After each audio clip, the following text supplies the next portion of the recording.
L'économie de guerre rend dérisoire, ce sont ces mots. Le débat sur les retraites, c'est cette position du président du Conseil d'orientation des retraites, Gilles Berset, qui est largement critiquée par les partenaires sociaux, notamment les organisations syndicales qui sont en colère. Bonjour Marc. Évident. Bonjour, Marc Vigneault, journaliste à l'Opinion. Alors il faut expliquer, Gilles Berset, d'ailleurs qui est venu nous voir il y a quelques jours, qui est économiste, qui est considéré comme étant proche d'Emmanuel Macron, qui donc a jugé que l'entrée du pays, enfin de la France, dans une économie de guerre, rendrait donc le débat sur la réforme des retraites, on me rappelle qu'il y a un conclave avec différentes réunions qui sont prévues, donc rendrait le débat sur la réforme des retraites secondaire, ce sont ces mots. À tort ou à raison, parce qu'on a entendu Marie-Lise Léon, la secrétaire générale de la CFDT, lui répondre qu'il n'y ait pas de choix à faire entre canon et allocation. Ça dépend de quel point de vue on se place, mais il y a une réalité budgétaire qui est que les moyens de la France sont pas infinis et que les retraites, ça représente 14 points de PIB en France, c'est-à-dire plus que dans la plupart des autres pays européens. Donc on consacre une part de notre production, enfin de notre richesse nationale importante pour les retraites. À la fois parce que les Français passent un peu plus de temps que les autres Européens en retraite, plutôt en bonne santé par rapport aux autres Européens, et à la fois parce qu'on a des pensions qui sont relativement généreuses par rapport au niveau de cotisation versée. Et donc, on peut dire ça n'a aucun rapport. Voilà. Sur le fond, il faudra bien financer cet argent. Est-ce qu'on le finance par du déficit? Est-ce qu'on le finance par des impôts supplémentaires? Et sur qui? Est-ce qu'on le finance en travaillant plus longtemps? C'est ça les termes du débat politique.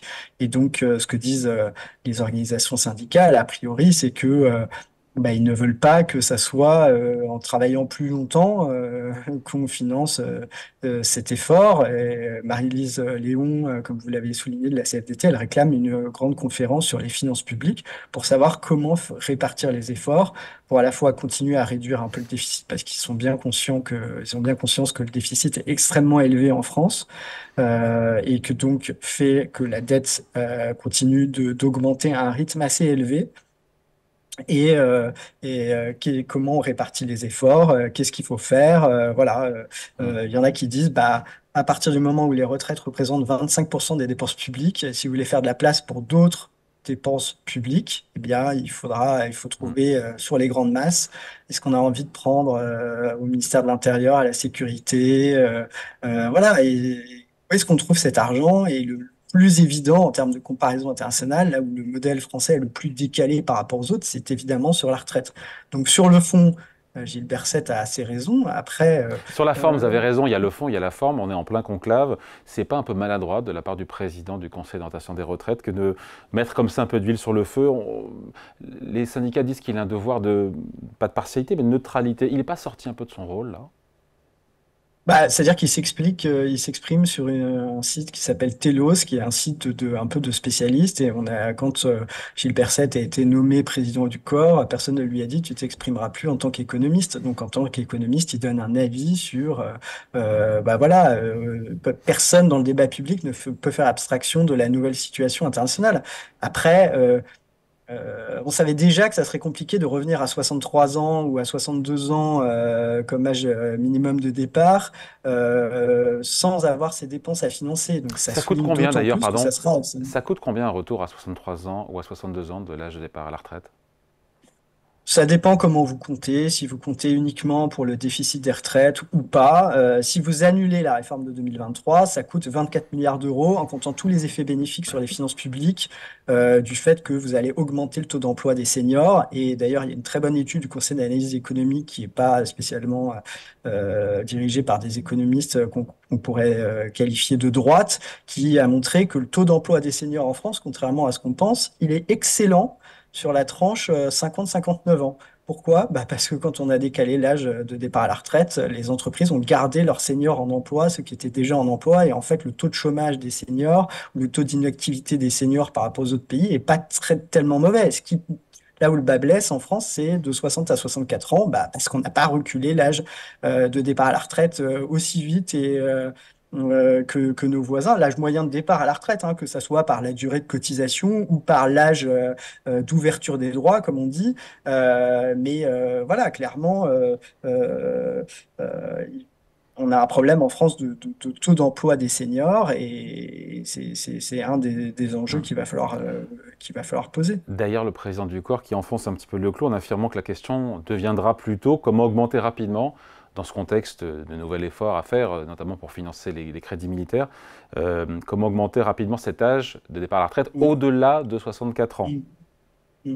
Bah, je crois que c'est un peu réducteur de dire qu'on aurait besoin d'augmenter la durée des carrières uniquement pour financer la défense. C'est pas 30 milliards qui changent tout d'un coup de la totalité de l'équation budgétaire française, hein, puisque c'est de ça dont on parle. Hein. On parle de 30 milliards supplémentaires pour la défense, c'est-à-dire un point de PIB à l'horizon 2030.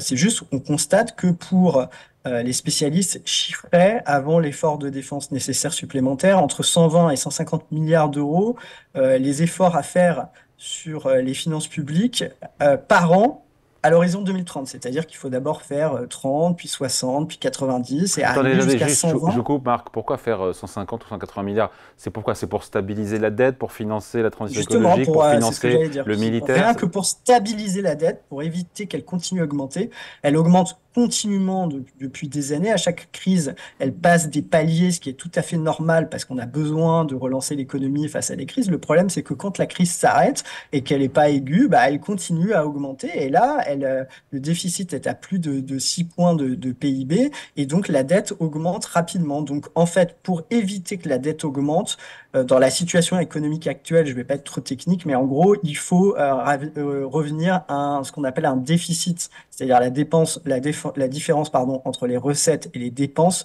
Il faut que ce déficit soit ramené à zéro quand on exclut les intérêts de la dette de ce comptage. Et donc, revenir à zéro, bah, c'est 4 points de PIB. Donc, il faut 4 points de PIB, c'est environ 120 milliards d'euros. Mais Et pardon, si c'est vous un mur, rajoutez l'effort pardon, en mais dépenses, Marc, c'est un mur infranchissable. 120 milliards rien que pour stabiliser la dette, plus 30 hmm, sur la défense, ça fait 150, plus hmm. la transition écologique, je sais pas, c'est 20 ou 30 milliards de plus, ça fait 180 milliards. La C'est un mur transition, oui, la infranchissable. transition écologique, le fait que déjà il y avait des dépenses militaires qui étaient censées augmenter dans la loi de programmation qui était prévue pour augmenter les dépenses. Donc en fait, si on contient enfin si on fait des efforts sur les dépenses, il faut prendre en compte que dans notre trajectoire, il y a déjà de fortes augmentations de dépenses pour certains secteurs qui sont à prendre en compte. Et donc c'est pour ça qu'on arrive à ce chiffre de 150, éventuellement 180 milliards. Après, tout dépend à quel horizon on veut stabiliser notre dette. On peut dire c'est pas très grave, on la stabilisera 2 ans plus tard. Enfin, au départ on disait 2027, on a repoussé à 2029. Ça pourrait être si on avec les efforts supplémentaires en défense, ça pourrait être 2030, 2031. Mais n'empêche que si on veut enrayer cette progression qui pourrait, si on reste au niveau actuel de déficit, le spécialiste des finances publiques François Ekal, qui est celui qui a rédigé tous les rapports de la Cour des comptes sous François Hollande et Nicolas Sarkozy, donc c'est le spécialiste des finances publiques en France, dit si on reste au niveau de déficit actuel, simplement qu'on arrive à le stabiliser et donc à financer l'effort supplémentaire de défense avec juste ce déficit, c'est-à-dire qu'on finance l'effort supplémentaire de défense par des impôts ou par des baisses de dépenses. Si on reste au niveau de déficit actuel, donc 4% du PIB hors intérêt de la dette, on va à 200% de dette sur PIB, donc Les 200% Japonais ont autant et ils n'en sont pas morts. d'ici 2050. Voilà, donc en 2050, on sera à Marc, 2% de 200% de dette. Marc, Est-ce que, voilà, Marc, les Japonais ont 200% de dette rapportée au PIB ouais. et ils n'en sont pas Mais morts. ça n'a rien à voir parce que les Japonais détiennent leur dette alors que nous, elle est détenue à 50% par des investisseurs étrangers. On n'a pas du tout les mêmes caractéristiques que l'économie japonaise. La zone euro, c'est pas du tout la même chose que le Japon. Et donc oui, on ne sait pas où est la limite supérieure qui fait qu'un jour, cette dette supplémentaire devient dangereuse. Ce qu'on sait, c'est que ça asphyxie, pardon, petit à petit les moyens qu'on peut Ouais. consacrer aux autres budgets, puisque on consacre de l'argent avec des taux d'intérêt qui sont plus élevés qu'avant au remboursement de cette Hmm. dette. D'autant Enfin, que, pas au ouais, remboursement, ouais, pardon, aux intérêts de la dette, ouais, d'autant sans qu'on, compter qu'on la rembourse pas. Et donc, si on consacre de l'argent aux intérêts de la dette, ben, on peut moins mettre d'argent dans les autres politiques publiques. Donc, ça dépend si vous voulez. Aujourd'hui, on consacre une cinquantaine de milliards aux intérêts de la dette. Bah, d'ici 2030, ça pourrait être 100 milliards. Est-ce que on peut dire, ah oui, mais le PIB aura progressé, etc. Même en pourcentage du produit intérieur brut, la charge d'intérêt va remonter très fortement, puisque vous savez qu'on a emprunté pendant des années à taux bas et que maintenant on réemprunte à plus de 3, aux alentours de 3,5 aujourd'hui. 3,3%. Ouais, 3. à 10 ans. Et donc, si vous voulez, la charge de la dette en pourcentage du PIB augmente mécaniquement au fur et à mesure qu'on renouvelle les emprunts qu'on a contractés il y a quelques années. Et donc, est-ce que ça, c'est soutenable? Est-ce qu'on peut se permettre de mettre autant d'argent dans la charge de la dette? Et bon, voilà, la question c'est comment on fait cet ajustement? Est-ce qu'on le fait par des hausses d'impôts? Est-ce qu'on se dit que les riches, comme Ah, le disent tiens, je vous certains, coupe, mais peuvent assumer c'est ce une que grosse dit partie de Marie-Lise l'effort? Léon, c'est ce qu'elle dit de la CFDT. Elle dit pour financer le réarmement de la France voulu par Emmanuel Macron, eh ben, ça sera possible, ça ne sera pas possible sans hausse d'impôts.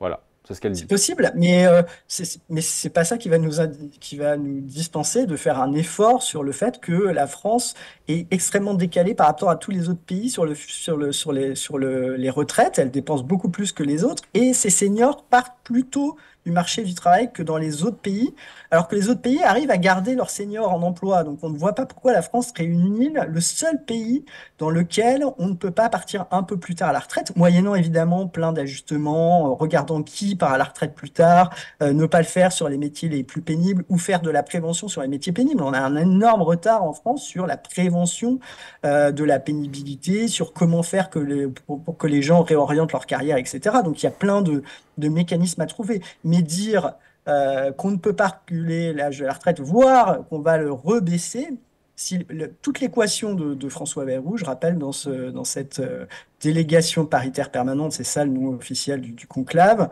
c'est si vous rabaissez l'âge légal de départ en retraite, par exemple à 63 ans, ce qui est semble être un compromis acceptable pour la CFDT, eh ben, il faudra trouver des mesures de financement alternatifs pour continuer à réduire le déficit des retraites d'ici 2030. Donc, par exemple, allonger la durée de cotisation. Donc, ça fait porter l'effort sur des personnes un peu différentes. Quand on rentrera dans la machine en détail, on verra si vraiment c'est plus juste d'augmenter la durée de cotisation que l'âge légal. Et là-dessus, permettez-moi d'avoir un gros doute, parce qu'en fait, on ne se rend pas compte que les gens qui ont des vraies carrières hachées, qui ont des vrais problèmes de santé, eux, ils n'arrivent pas à valider tout leur trimestre. Donc, plus vous allez allonger leur durée de cotisation et plus vous les faites rester longtemps avec des problèmes sur le marché Et du c'est pour travail. ça que Donc, les syndicats dire n'en l'âge veulent pas. légal, c'est particulièrement injuste, Hmm. alors que la durée de cotisation, ça serait plus juste. À mon avis, ce constat doit être fortement nuancé et c'est pour ça que la discussion entre les partenaires sociaux, elle est très compliquée parce que les syndicats, bah, ils rêvent qu'on augmente les cotisations des entreprises, ils rêvent qu'on augmente l'impôt sur les plus riches, ils sont éventuellement prêts, d'après ce que je comprends, dans un espèce de deal à dire bah, on pourrait faire porter un peu l'effort sur les retraités, mais c'est très impopulaire et il faudrait que le patronat, lui, accepte d'augmenter les cotisations. Donc la question, c'est est-ce qu'on a les moyens de dégrader encore un peu la compétitivité de nos entreprises dans le contexte actuel? Donc c'est tout ça qu'il faut avoir à l'esprit. Je pense que c'est quand même le rôle d'un économiste comme Gilles Berset de dire, bon bah voilà, est-ce qu'on a les moyens dans le contexte géopolitique actuel de se payer Hmm. le luxe d'être le seul pays qui diminue l'âge de départ à la retraite? Je ne crois pas que ça soit un scandale de rappeler quelques évidences sur le fait que ça sera très difficile à financer, sauf à penser qu'on est le seul pays qui pourra trouver de l'argent à non plus à des sommes considérables sur les personnes riches. Il faut peut-être les faire participer plus, trouver quelque chose qui permette de montrer que l'effort est partagé, mais c'est pas ça en termes de volume qui va remplir l'équation. Équation qui semble pour l'instant insoluble. On verra ce que donne la suite du conclave. Merci beaucoup. Explication signée Marc Vigneault, journaliste à l'Opinion. Merci beaucoup Marc. Bonne journée. Merci David.